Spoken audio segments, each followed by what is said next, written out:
Agora nós vamos conversar sobre um assunto muito importante que as mamães têm muita dúvida relacionada à saúde bucal das nossas crianças. A dúvida é: quando deve acontecer a primeira consulta odontológica do bebê? Quem vai nos responder, tirar todas as nossas dúvidas sobre esse assunto é a doutora Bárbara, nossa odontopediatra. Bem-vinda ao programa Minuto Mamãe e Bebê. Obrigada, Mari, pelo convite. Estou bem feliz de estar aqui e poder falar sobre esse tema tão importante para a gente manter as crianças livres de qualquer problema e com um crescimento saudável. Então me conta, quando que é indicado levar a criança pela primeira vez no dentista? Mari, hoje a gente tem o conhecimento de que a partir do rompimento do primeiro dentinho do bebê, é interessante de que a gente faça as consultas de orientação, que é a primeira consulta odontológica desse pequeno serzinho que está por aí. Por quê? Existem várias crianças que com 10, 11 meses já tem cárie.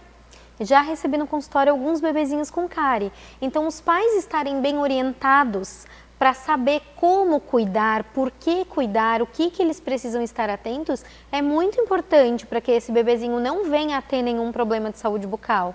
Quando a gente pensa nessa primeira consulta, mas ele tem só um dentinho, mas logo já começa a vir outros dentinhos e aí vem, parece que numa rapidez, e daí vai quando? Vai levar quando? Quando já tiver com cárie? Então, assim, nessa primeira consulta, o que acontece? Quais são as informações que são passadas? Qual vai ser o diferencial da criança que vai ir no odontopediatra pequenininho ali no primeiro dentinho, da criança que vai levar um ano, talvez mais tempo? Mari, então, existem várias informações que a gente acaba passando numa primeira consulta para que os pais saibam o que se atentar nesses cuidados. A primeira coisa são todos os utensílios a se utilizar. Por exemplo, não se usa aquela dedeira que todo mundo imagina que se escove o dentinho do bebê. Não se deve utilizar. Então, a gente sempre orienta direitinho o que tem que utilizar, qual é o tipo de pasta, a quantidade de pasta, em que momentos fazer a escovação, por que fazer a escovação, o que eles precisam observar no dentinho do bebê, que precise ligar um alerta para que a gente faça uma consulta e aquilo ali não evolua para algum buraco, alguma cárie, né? Também é bem interessante nessa primeira consulta a gente se atentar ao crescimento dessa criança, se usa ou se não usa chupeta, para não ter nenhuma disfunção depois em relação à fonação, em relação à estética, em relação à respiração, né? Então são várias informações. Geralmente essa primeira consulta ela leva em torno de 45 minutos, 1 hora, porque é um caminhão de informação que a gente nem imagina que tenha tanta coisa a se saber sobre os cuidados e o crescimento desse bebê. E essa consulta que vai fazer toda a diferença, porque quando a gente pensa aí na quantidade de creme dental, a gente sabe que tem aquela dúvida muito frequente, com ou sem flúor. Exatamente. Quantas vezes usar. Outra coisa que as mães têm muita dúvida, se usa pomada anestésica quando o bebê começa a romper ali a gengiva. Então tudo isso já dá para fazer aquela listinha e tirar as dúvidas todas nessa consulta, né? Exatamente, uso ou não de suplemento, né? Que também interfere em várias situações. Até as mamadas ou alguma má formação dos dentinhos, né? São várias coisas que a gente observa. Na realidade, até em algumas situações, Mariana, hoje a gente já atende esses bebês ainda antes, porque hoje a gente sabe que um frênulo alterado, né, da língua impede uma boa amamentação. Então, às vezes, até recém-nascido, saído da maternidade, a gente faz o atendimento para focar nessa questão do frênulo, né? Então, muitas vezes nem espera o rompimento do primeiro dentinho para estar presente numa primeira consulta odontológica. É verdade. E daí, depois dessa primeira consulta, as mães tiraram todas as dúvidas, perguntaram bastante, ficaram 45 minutos, 1 hora lá com a doutora. Quando é a próxima? Quando que você indica que a mãe volte para uma segunda consulta? De quanto em quanto tempo essa criança precisa ir no odontopediatra para seguir verificando se está tudo certo com a escovação, com o nascimento dos dentinhos e por aí vai? Perfeito, Mari. Isso, na verdade, é uma resposta bem particular, porque depende. Depende de hábitos dessa família, depende se a criança tem algum histórico de ter algum dente fragilizado ou não, depende se a criança utiliza ou não chupeta. Cada caso é um caso, não dá pra gente generalizar, eu não gosto de generalizar. Óbvio que aquela máxima de que a cada 6 meses é interessante de fazer uma consulta, ela também é válida, né? Mas existem inúmeras situações que a gente precisa fazer um acompanhamento em menos tempo, se a criança for uma criança extremamente suscetível a ter alguma coisa, ou se foi alguma criança que já teve alguma coisa, né? Ou pode até espaçar um pouco mais caso seja uma rotina extremamente adequada, dente sem alteração de esmalte, né? Então, cada caso é um caso. Mas, na dúvida, a gente parte da máxima de a cada 6 meses. Doutora Bárbara, então me fala, se tu pudesse dar uma única dica para os pais nessa consulta, o que é fundamental, assim, o que seria essa dica? Ai, que difícil, né? Porque são várias coisas bem importantes, mas eu acho que eles precisam se atentar muito bem à coloração dos dentes da criança. Uma dica bem importante que eu dou nessa primeira consulta é que a cárie, ela começa como uma mancha esbranquiçada.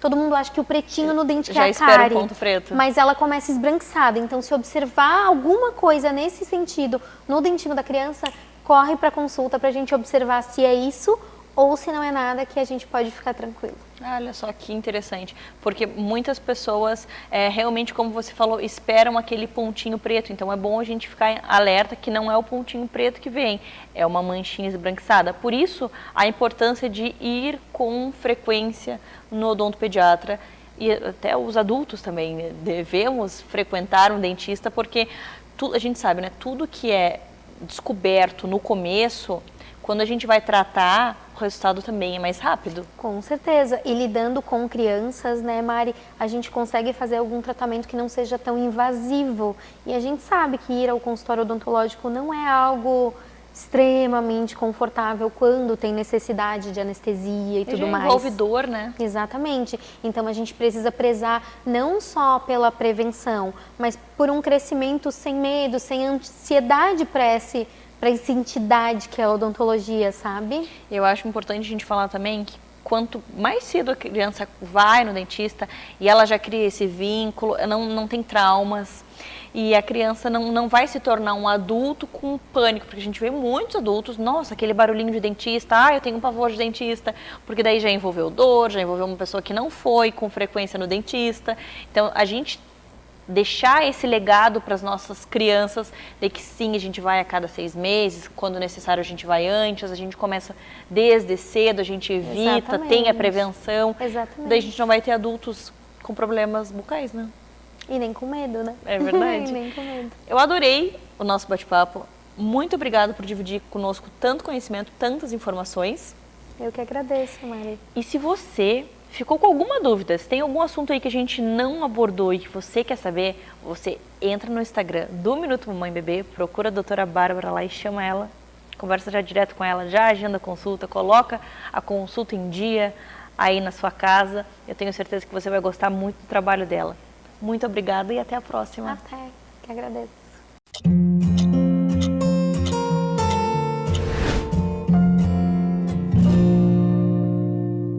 Hoje nós vamos contar a história de uma empresa, de uma escola de natação que eu amo de paixão, a história da Tutubarão.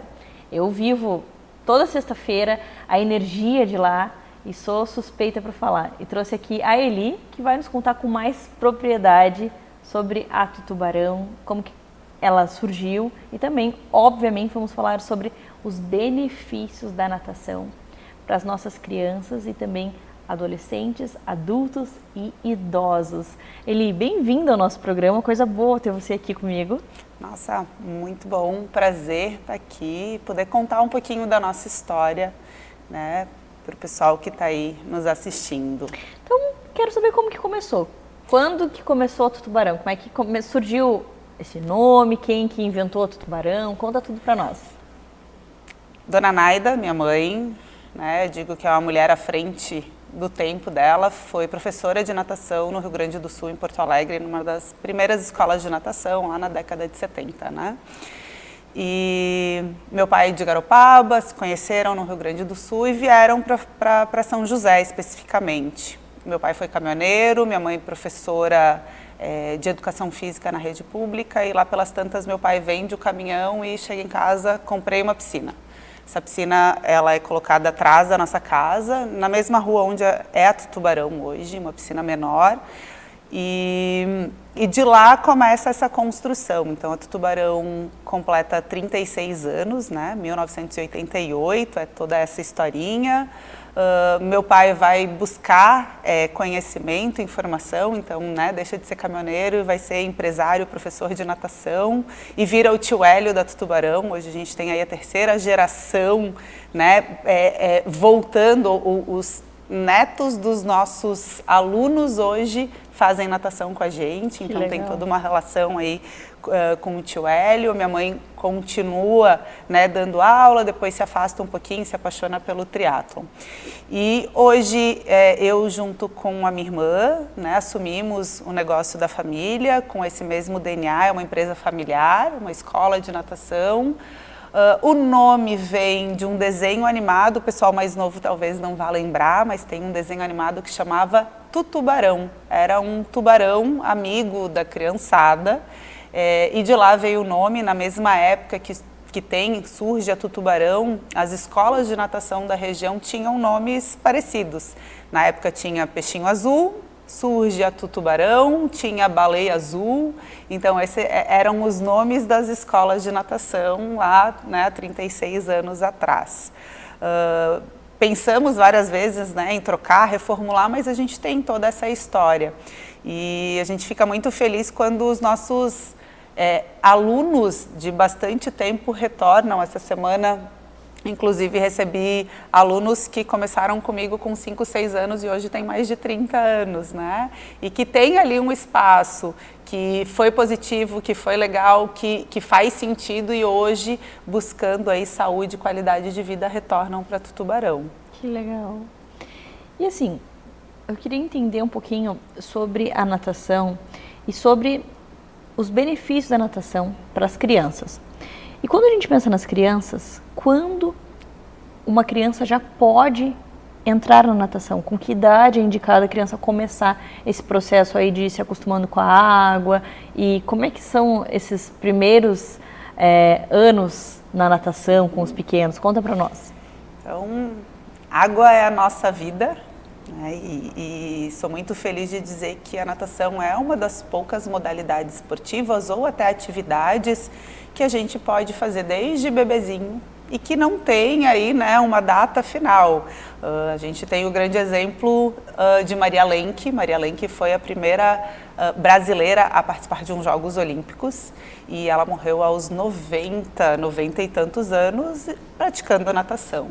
Então, a natação ela pode ser inserida desde os bebês. Hoje no Brasil a gente segue a Sociedade Brasileira de Pediatria, que libera a atividade, a natação para bebês a partir dos 6 meses.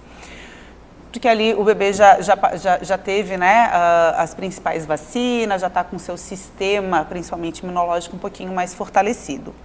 A gente hoje acompanha um movimento de alguns grupos que já têm trabalhado a natação para bebês com recém-nascidos, né?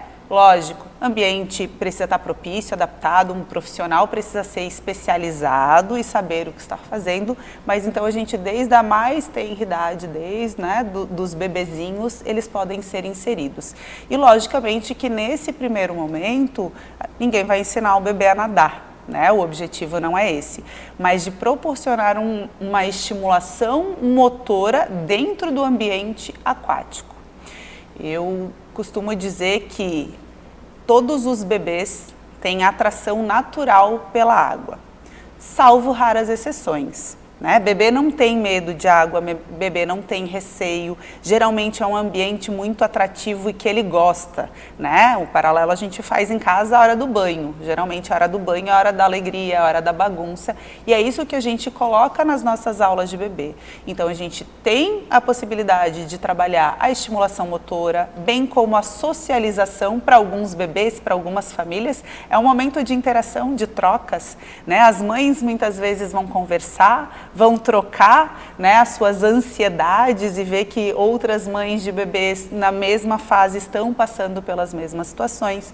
É um momento de trabalhar a afetividade, a relação próxima, né, do acompanhante, que pode ser o pai, que pode ser a mãe, que pode ser o avô, que pode ser aquela pessoa que tem uma proximidade com esse bebê, e estreitar essa relação, né, um momento de afetividade, um momento de troca, um momento de entrega.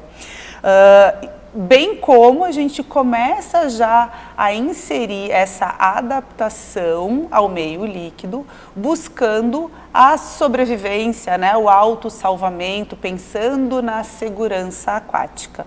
Então, desde a tenridade, a gente atende os bebezinhos. Hoje, as aulas de bebês, então, a partir dos 6 meses, dependendo do bebê e quando liberado pelo médico pediatra, a gente começa a partir dos 4 meses, porque nós trabalhamos com um tratamento de água da piscina, que é o sal, o cloreto de sódio, igual o sal de cozinha.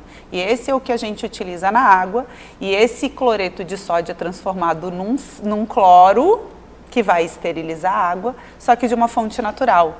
Então a gente consegue receber os bebezinhos, né, com segurança. As nossas aulas de bebês hoje acontecem nas sextas-feiras, justamente para que a gente possa preparar esse ambiente, né? Então os pais, os cuidadores, a pessoa que vai acompanhar o bebê pode estar lá na área da piscina, os trocadores já são naquela região para que eles evitem trocar de temperatura. A água da piscina está a 32 graus, então sempre um pouquinho mais quente para a gente receber esses bebês.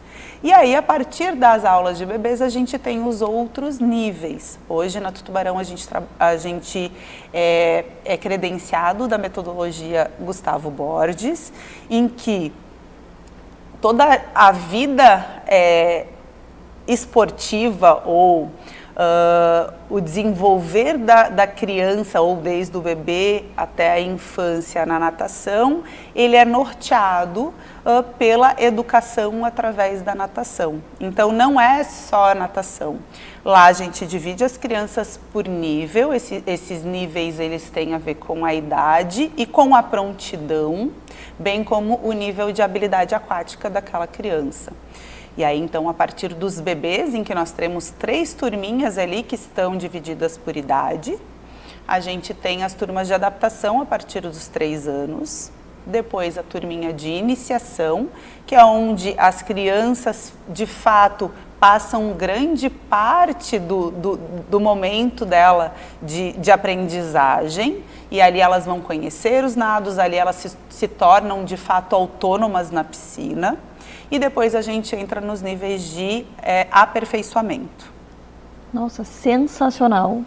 Adorei conhecer a história de vocês.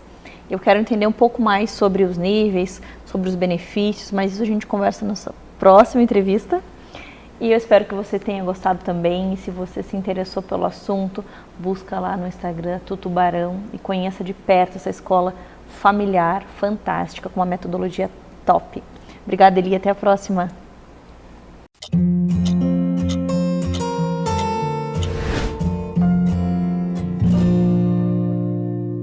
Agora nós vamos conversar com a nossa enfermeira, doula, consultora de amamentação, sobre os encontros para gestantes, sobre os cursos que ela oferece, individuais e em grupo. Sol, bem-vinda novamente ao nosso programa, sempre bom ter você aqui e acompanhar todas as novidades que tu traz. E hoje eu queria entender um pouquinho sobre esses cursos. Então você oferece 2 modalidades, uma que é em grupo e outra que é individual. Fala um pouquinho para nós sobre cada uma. Então, Mari, estudar sobre a gestação, o parto, a amamentação é muito importante para os casais, né? Ir para a maternidade já preparado psicologicamente, emocionalmente, faz toda a diferença. Perder o medo, né? Ou diminuir o medo, né? E os encontros de casais em grupo, a gente tem o apoio aí da Maternidade Ilha, né? E é muito legal. Nesses encontros a gente aborda várias questões. Temos vários profissionais como pediatra, obstetra, osteopata,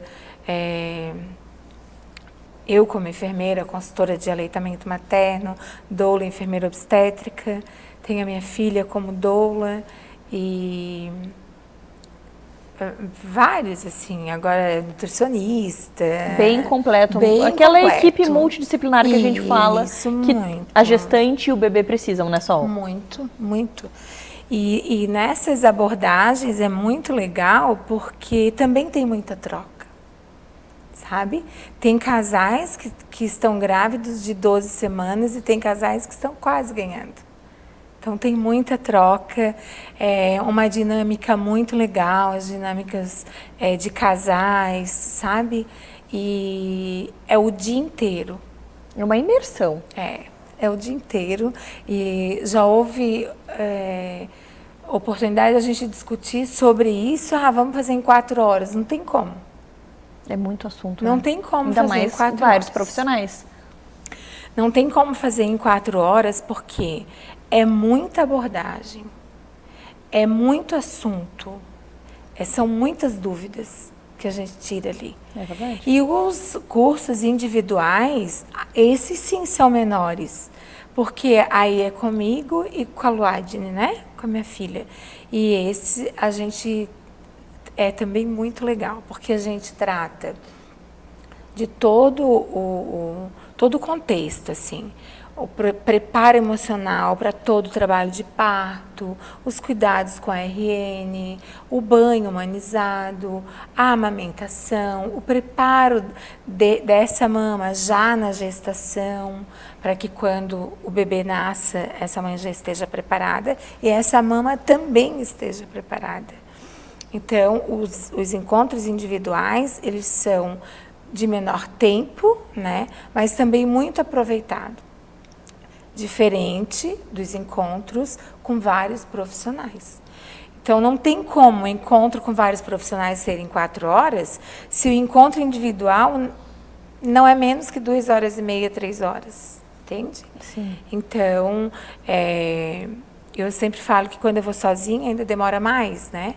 Quando a Luadine vai junto, aí é mais rápido, divide, né? Divide o assunto, mas é muito importante todo casal se preparar para a chegada de um bebê e depois outros programas a gente vamos discutir isso, o quanto importante é esse preparo, porque como eu tenho visto casais despreparados para a chegada de um bebê em casa. Pessoas que nunca tiveram contato com o bebê, que tem medo, porque a gente sabe, é uma coisinha pequenininha, frágil, mas tem um jeitinho para pegar, para acolher, e as pessoas chegam com medo de pegar, de tocar, não sabem como posicionar no colo, e aí a mãe precisa que alcance esse bebê e o pai está lá cheio de medo, não sabe como pegar. Então, assim, ó, a gente precisa que a nossa rede de apoio esteja preparada também, né, Sol? Quem é que vai te ajudar? Vai ser a tua sogra, tua mãe, teu marido? Essas pessoas também precisam saber limpar o umbiguinho ali, o coto, trocar uma fralda, alcançar, virar, enfim, trocar a roupinha do bebê, porque a mãe vai estar cansada, às vezes está depois de uma recuperação de uma cesárea, ou teve parto normal, mas está ali precisando de ajuda. E aí, quem é a tua rede de apoio? Está completamente despreparada. E esses encontros, quando os casais me perguntam, Sol, a gente quer o encontro de casal individual, mas a minha mãe pode ir, meu pai, minha irmã, né, que é madrinha, pode ir quem quiser. Acontece na casa da família. Da família. E aí ela pode levar as pessoas que vão ser a rede de apoio para treinar também, para estudar e aprender. Sensacional, Sol. E eu acho legal quando a avó, a tia ou a irmã participam, porque é importante essa rede de apoio saber que ela precisa ser a rede de apoio, né? A rede de apoio. Ela precisa saber o que ela vai fazer para ser a rede de apoio, para ela não ser invasiva, né? Ela precisa entender, junto com os pais, que bebê chora, que nem todo choro é fome, entende? Então porque é muito importante. Nesse ponto aí que você trouxe, entra já até alguns bate-papos que nós já tivemos sobre os pitacos e o quanto isso é destrutivo para a mãe. Ah, mas não é assim. Ah, o teu leite é fraco. Ah, tá com fome. Vamos botar chupeta. Vamos dar chupeta. Antigamente passava chupeta no melzinho e dava pro bebê. Então, Fuxicória. chá. Então a gente sabe que não é indicado. Então, assim, a rede de apoio precisa estar atualizada também. Porque senão a mãe entende do que pode e não pode. E aí fica ali naquele sentimento de sofrendo porque a sogra está falando isso. Porque não, a gente precisa de uma rede de apoio que esteja na mesma linha. Preparada. Preparada e que saiba o que vai dizer, saiba qual é o papel dela. Como agir no momento, né? Então, por isso que eu acho fundamental esse tipo de treinamento, e nós precisamos, a gestante precisa, o pai e a rede de apoio. E então, assim, se você está grávida, se você conhece alguém que está grávida, envie esse vídeo para essa pessoa, envie o contato da Sol. É fundamental você fazer esse curso, essa preparação durante a gestação. Porque daí a família inteira vai estar preparada para um grande momento, que é o nascimento de um novo membro da família, mas assim, pode ser muito conturbado se a família não estiver preparada. Cobrança, briga, depressão, pós-parto. Então, quando tem essa união da família e todo mundo está preparado, tudo vai sair de uma forma muito mais leve, né, Sol? Muito mais leve, muito mais leve. Porque o puerpério, como eu sempre falo, né, Mari? O puerpério não é fácil. Não. E se a gente tem uma rede de apoio despreparada, pode piorar muitas coisas. Obrigada, Sol, por trazer essas informações, por pensar nas nossas gestantes. Quem me dera se eu tivesse feito um curso contigo quando eu estava grávida, teria facilitado muito. Mas hoje, então, a gente tem essa possibilidade, não deixa para depois. Às vezes as pessoas investem no enxoval, não que não seja legal, mas acabam investindo em coisas que não são tão importantes quanto fazer um curso durante a gestação. Então, entra no Instagram do Minuto Mamãe Bebê, procura a Sol, fala lá direto com ela e agenda o teu curso, seja individual ou em grupo, qualquer um, os dois, faz os dois já, chama a família inteira. Tem família que faz os dois. Tem família, com certeza, quanto mais conhecimento, melhor, né, Sol? Muito. Quanto mais, melhor. Quanto mais preparado para esse momento, mais leve vai ser. Entende? Porque é um fardo, né? E esse fardo a gente pode fazer ele ser mais ou menos pesado. Muito obrigada e até a próxima. Até.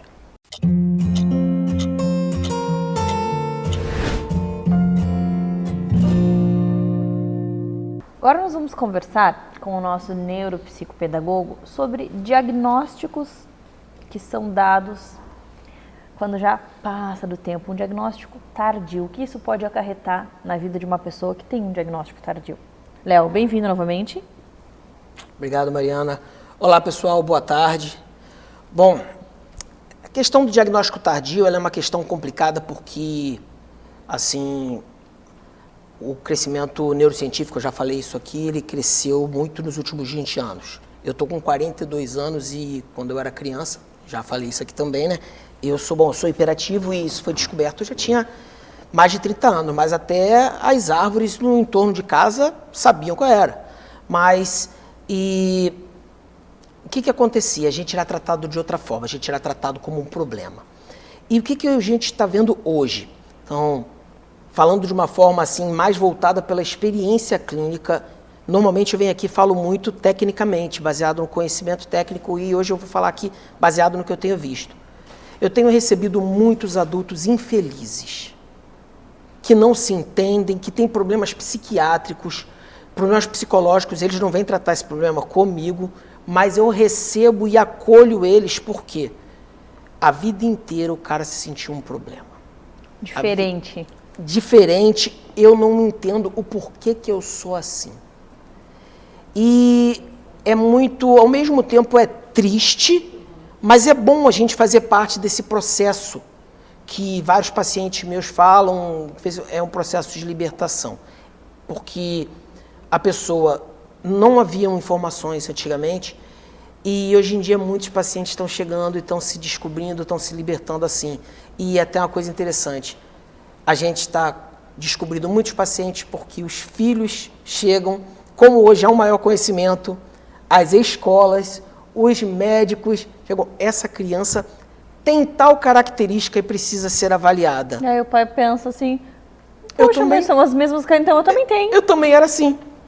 Ou então é até engraçado, chega assim, eu sempre faço, a primeira consulta comigo, normalmente eu explico como é o procedimento de uma avaliação neurocognitiva, os testes que são feitos, os procedimentos, como são feitas as análises de dados, e na segunda ou terceira eu faço uma anamnese com os pais, eu vou a fundo, eu pergunto parto, como foi a infância dos pais, para tentar descobrir o porquê que o filho é daquele jeito.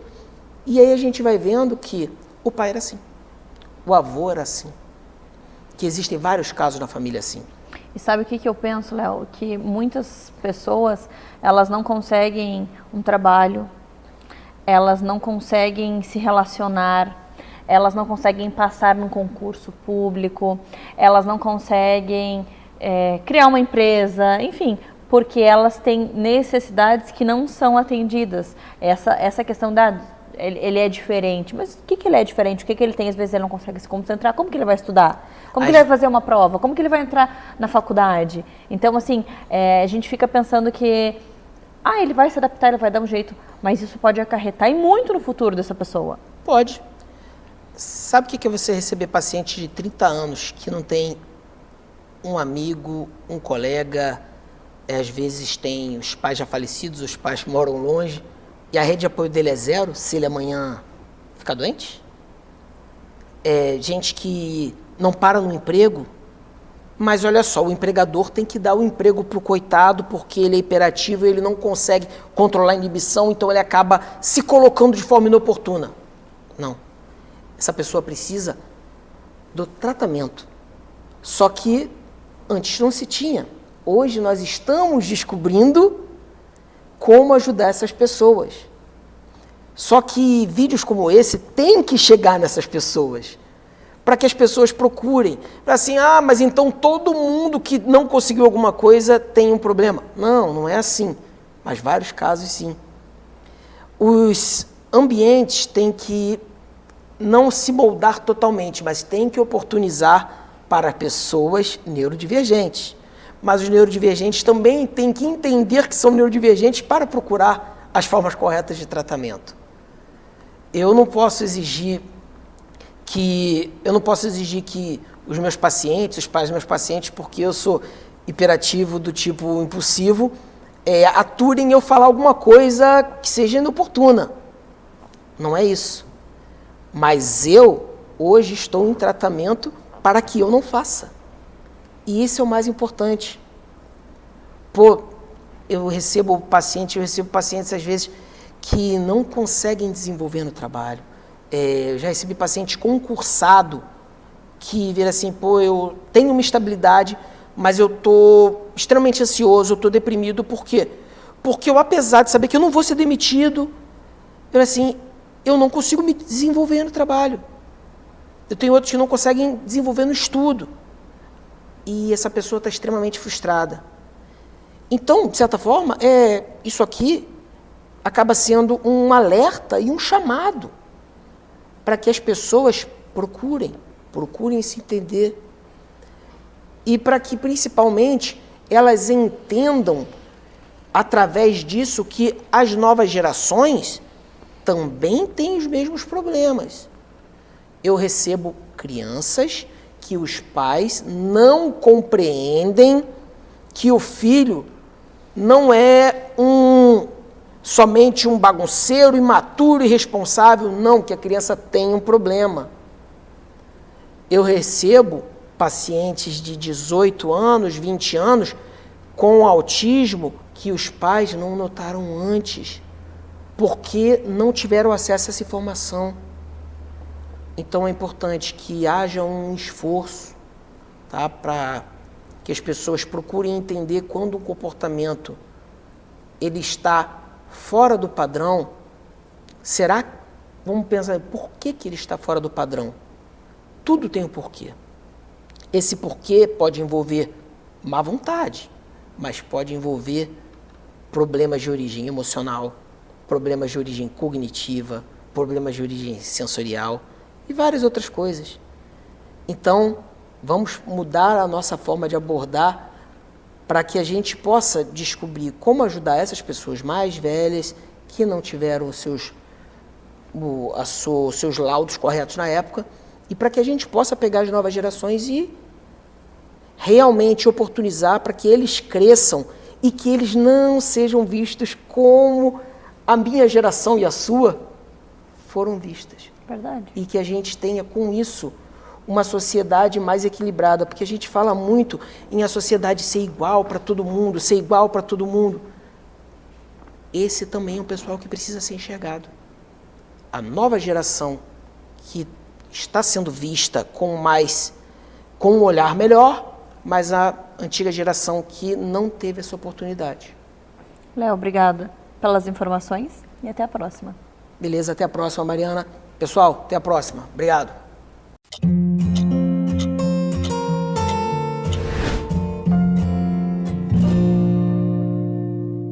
Vamos conversar sobre o sono, um assunto que gera muitas dúvidas, muita ansiedade, e eu sei que é um assunto que as mamães levam muito para o consultório, e quem vai nos ajudar a compreender um pouco sobre esse tema é a nossa pediatra, a doutora Fernanda. Bem-vinda novamente. Obrigada.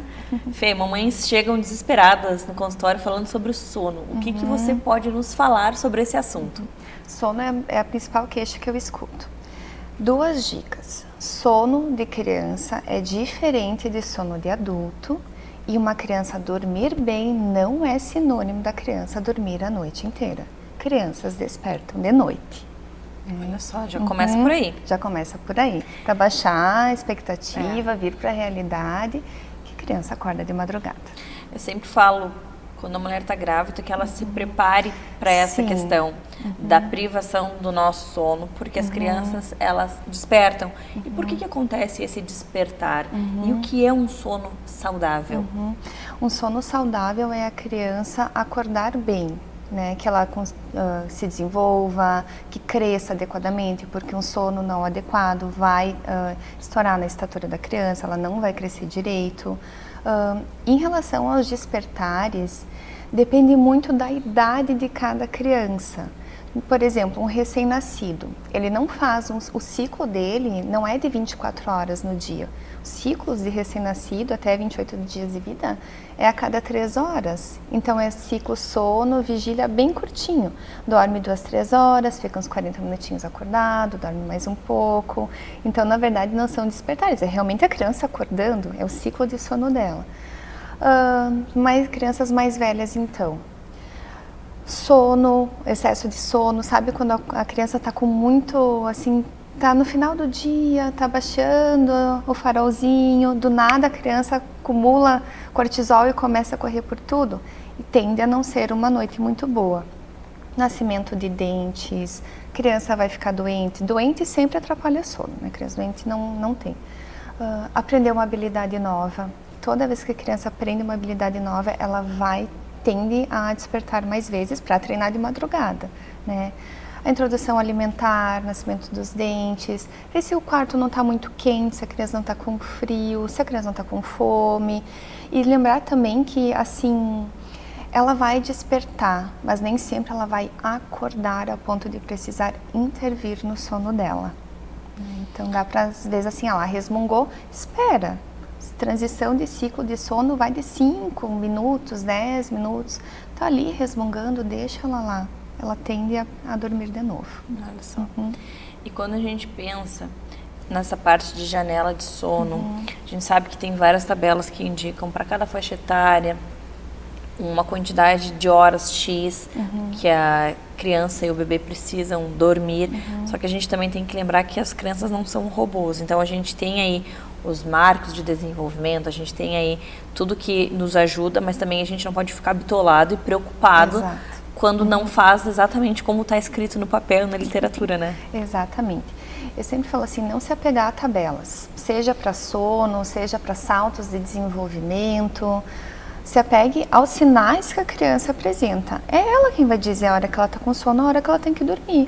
Ai, meu Deus, porque a janela diz que tem que ficar 2 horas acordado e meu filho ficou só 1h20. Ok, é ele quem vai dizer o momento que ele precisa dormir, né? Então, cuidar desses sinais de sono.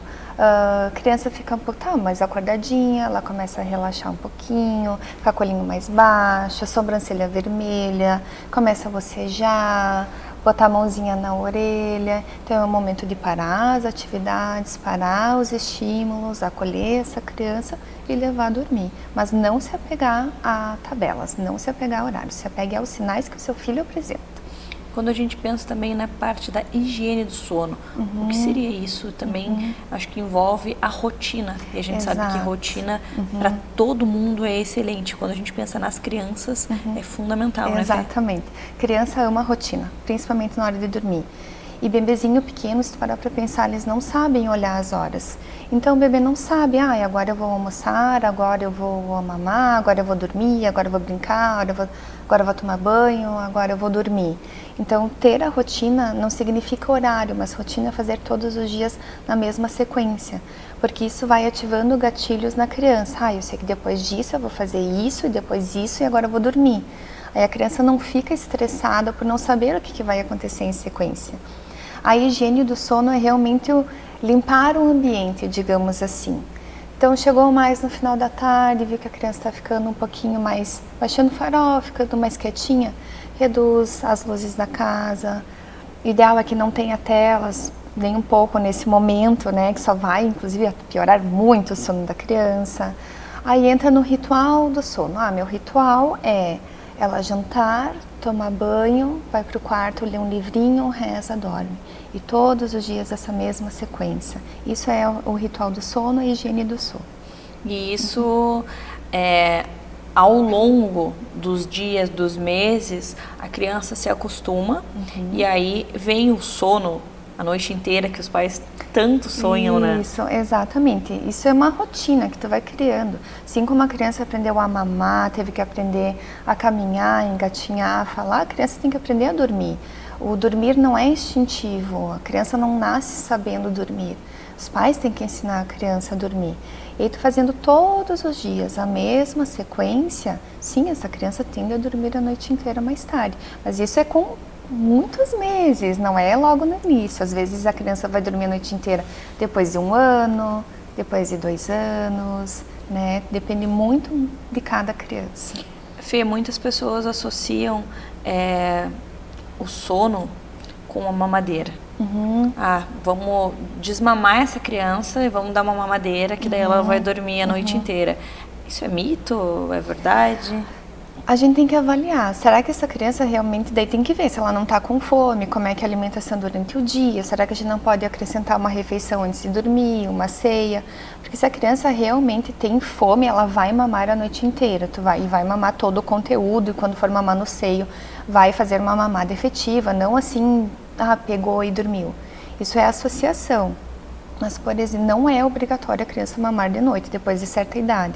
Geralmente, a partir de uns 6 meses, nutricionalmente, essa criança não precisa mais mamar de madrugada. Porém, depende de cada caso, né? Cada criança é uma criança. Mas, por exemplo, as associações. Toda vez que ela desperta, ela precisa mamar para engrenar no sono de novo. Isso é uma associação, isso não é fome. Agora, eu vou trocar o mamar por uma outra associação. Ela precisa ser embalada para retornar ao sono. A gente fala muito da questão da autonomia.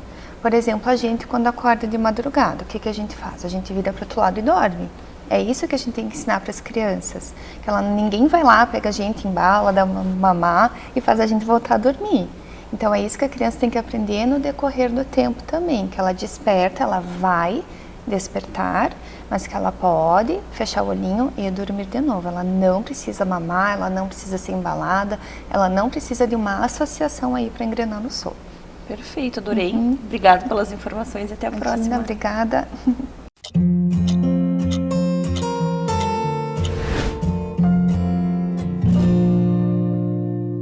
Vamos falar sobre saúde mental. Um tema que está sendo bem falado e super procurado por muitos pacientes. A gente sabe que a saúde mental hoje está sendo vista de outra maneira e a gente quer conversar um pouquinho sobre esse assunto com a nossa médica de família. Bem-vinda novamente, doutora Carol. Oi, Mari, obrigada. Então, eu queria entender um pouquinho como que é o trabalho do médico de família nessa parte da saúde mental. Então, o médico de família, ele aborda todas as questões de saúde mental, né? Principalmente os transtornos mais comuns, que é a ansiedade e a depressão. E isso faz parte, mais da metade dos nossos atendimentos é em função da saúde mental. E também, quando o paciente traz outra demanda, muitas vezes está escondido ali atrás alguma questão de ansiedade, alguma questão de depressão, que muitas vezes a pessoa não traz, mas é o que está, no fundo, realmente incomodando ela. Então, a gente possui algumas técnicas que a gente pode estar avaliando essa parte quando a pessoa vem para outro motivo na consulta, né? A gente sabe que a ansiedade é uma doença que está presente em grande parte da população, a depressão também. E esses casos, eles vêm aumentando, doutora? Vem aumentando. Hoje a gente tem o povo brasileiro como o povo mais ansioso do mundo. Então a gente realmente tem que estar bem atento. E a gente tem que estar atento assim, quando a ansiedade, ela passa a ser doença, né? Porque ansiedade todo mundo tem. Todo mundo tem aquele frio na barriga antes de fazer uma prova, antes de fazer uma viagem. Mas quando isso passa a atrapalhar o dia a dia, né? Isso vai precisar de um acompanhamento, né? Seja acompanhamento com médico de família, com psicólogo é muito importante. A gente tem que ver o estilo de vida que essa pessoa está levando, você tem que reduzir um pouquinho o que está fazendo, se está fazendo atividade física, se está cuidando da alimentação, tanto para a ansiedade quanto para a depressão, né? Que são os maus mais comuns aí que a gente está tendo hoje em dia, principalmente pós-Covid, né? Sempre que a gente pensa em depressão e na ansiedade também, a atividade física ela vem sempre atrelada, né? Eu acho que é o primeiro medicamento para essas doenças é a atividade física e o cuidado com a alimentação, né? Isso é o que eu sempre falo para meus pacientes, né? Se a gente fizer uma atividade física, cuidar da alimentação, a gente pode estar abrindo mão de usar a medicação, né? Porque o que a medicação vai fazer no nosso cérebro é a mesma coisa que a alimentação e a atividade física vão fazer. Os mesmos hormônios ali que vão ser aumentados pela a medicação, a atividade física vai estar fazendo isso. E vai estar dando inúmeros benefícios que a medicação pode estar dando só efeito colateral, né? Olha só que interessante, né?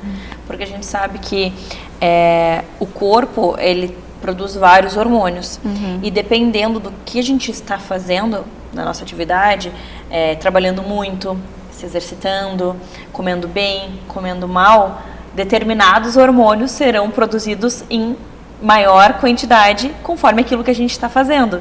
Então, uma pessoa que não se exercita, que não tem um momento de lazer, que só trabalha, que o cortisol está lá em cima, então ele acaba tendo uma predisposição, né, fazendo tudo para que o cenário da depressão e da ansiedade se instale, né? Exato, né? Como você falou, o cortisol está sempre nas alturas, né? A pessoa está estressada, está tensa o tempo inteiro, né? Nosso mecanismo de defesa é a luta ou fuga. Né? Então, quando a gente está ali empenhado em trabalhar sempre, o nosso corpo está sempre assim, meu Deus, o que está acontecendo? Eu estou enfrentando uma onça todo dia aqui, né? E daí começa a surgir a ansiedade, a depressão, né? Cada vez mais o isolamento, que a gente precisa buscar ajuda. E aí a gente, às vezes, tem depressão, tem ansiedade, como você falou, vem uma outra doença em cima, e a gente só descobre a ansiedade e a depressão porque o corpo está exausto e acabou sendo afetado em outra área para descobrir essa ansiedade, essa depressão e aí sim poder tratar. Exato, que são os sintomas psicossomáticos que a gente fala, né? Quando a mente começa a afetar o corpo. Então a pessoa tá ali com uma dor, tá ali com uma diarreia, a gente faz tudo que é exame e não acha nada. E daí a gente fala pra pessoa, pode ser algum sintoma, né, de ansiedade. E a pessoa, mas então é coisa da minha cabeça? Não, não é coisa da tua cabeça, é algo que tu tá passando, né, que existe de fato, mas a gente vai ter que tratar por um outro caminho que não ali a diarreia especificamente, né?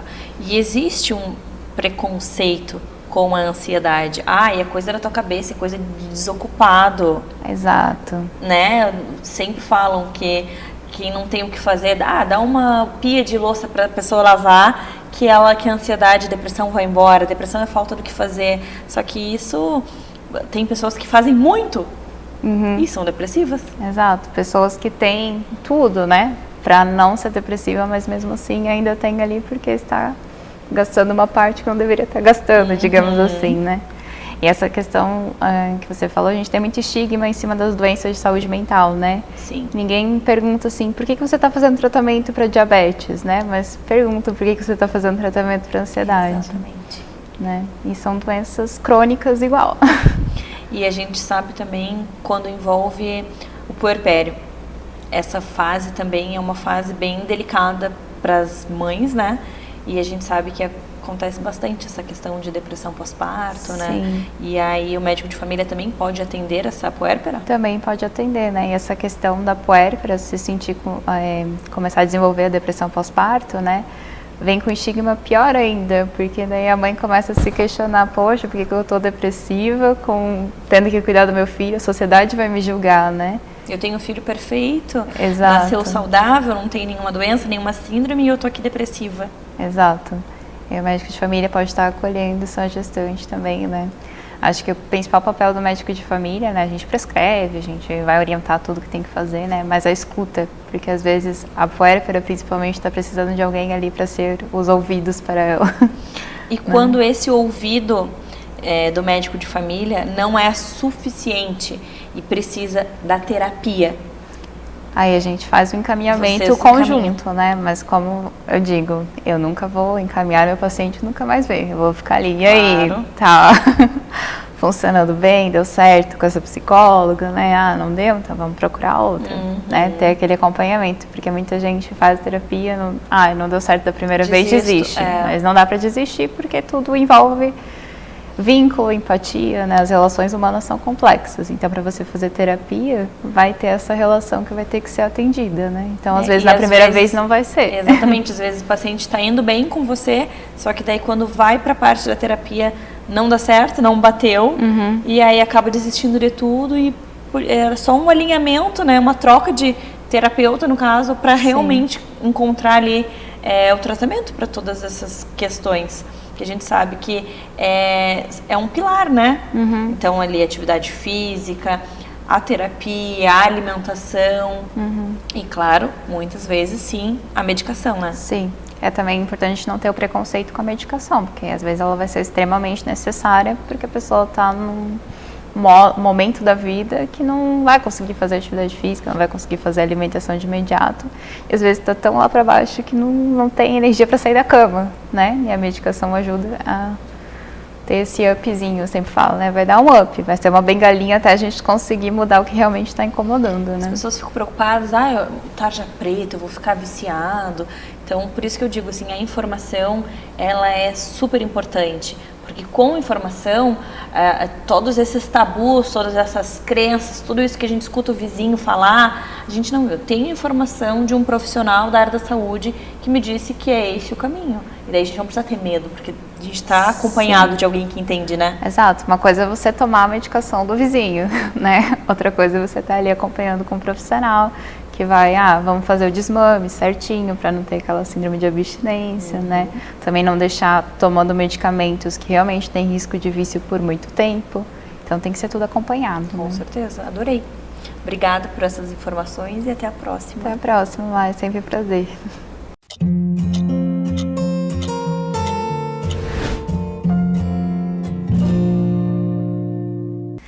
Agora nós vamos falar sobre tratamentos estéticos, sobre a beleza das gestantes e das lactantes.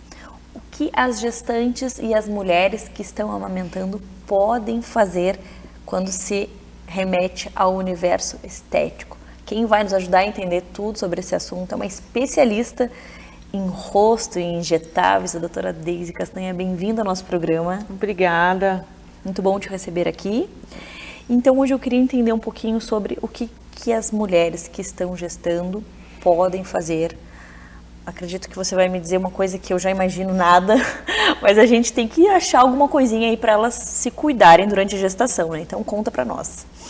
Então, o que acontece, né?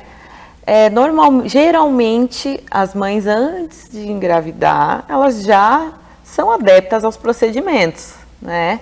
Então, depois que elas engravidam, elas querem continuar fazendo ou continuar mantendo, né? Ou saber o que pode e o que não pode. Aí o que acontece? Não pode, né? No período de gestação, nem após o primeiro trimestre, não pode realizar os procedimentos os mais procurados, né? Que aí seria a toxina, os bioestimuladores, os preenchedores à base de ácido hialurônico, ultrassom, e por aí vai. Ultrassom só na barriga.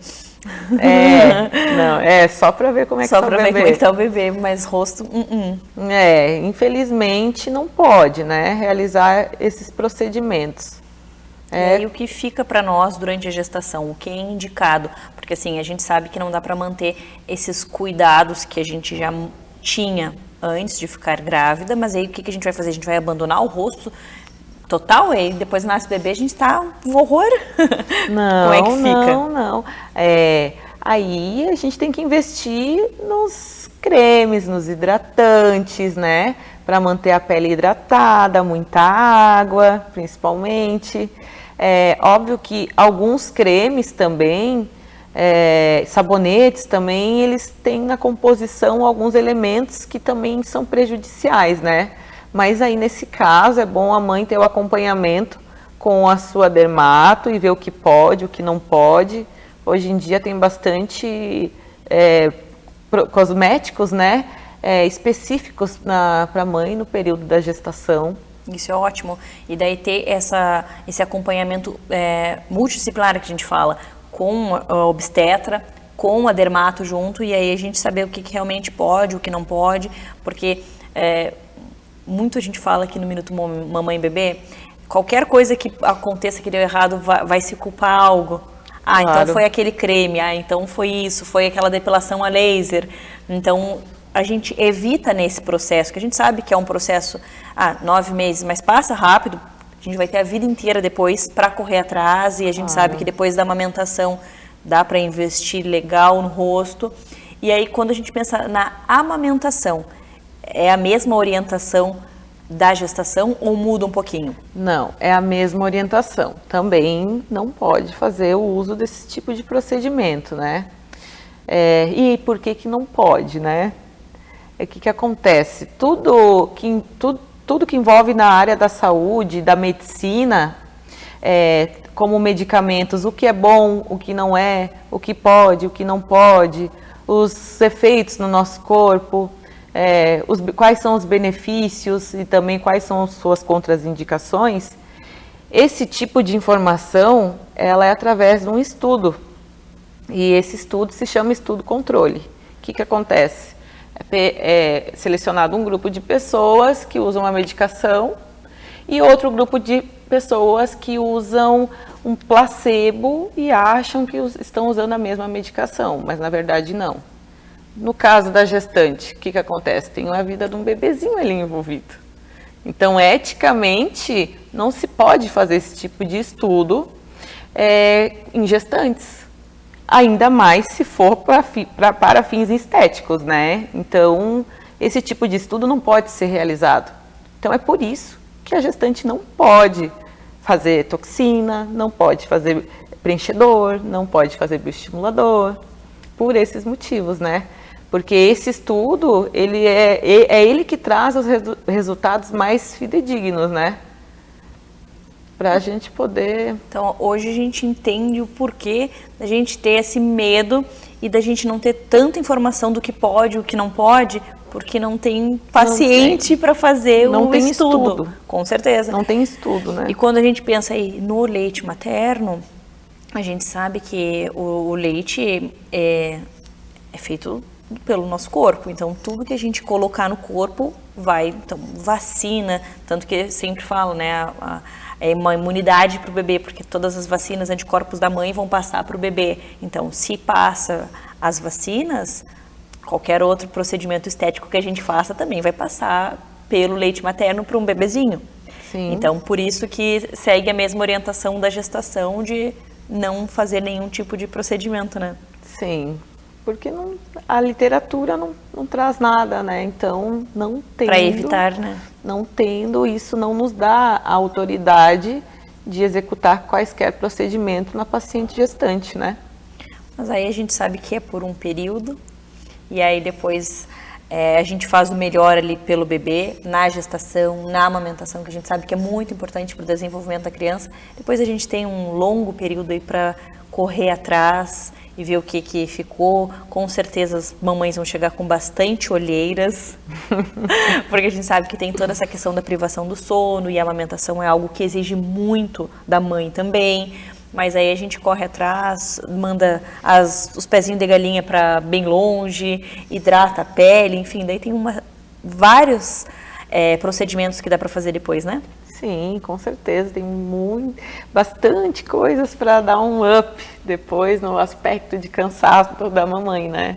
E tudo isso a gente conversa numa próxima entrevista, que eu quero saber tudo o que tem de novidade, o que tem de procedimento estético para as mulheres. Adorei o nosso bate-papo hoje, obrigada por trazer essas informações para nós.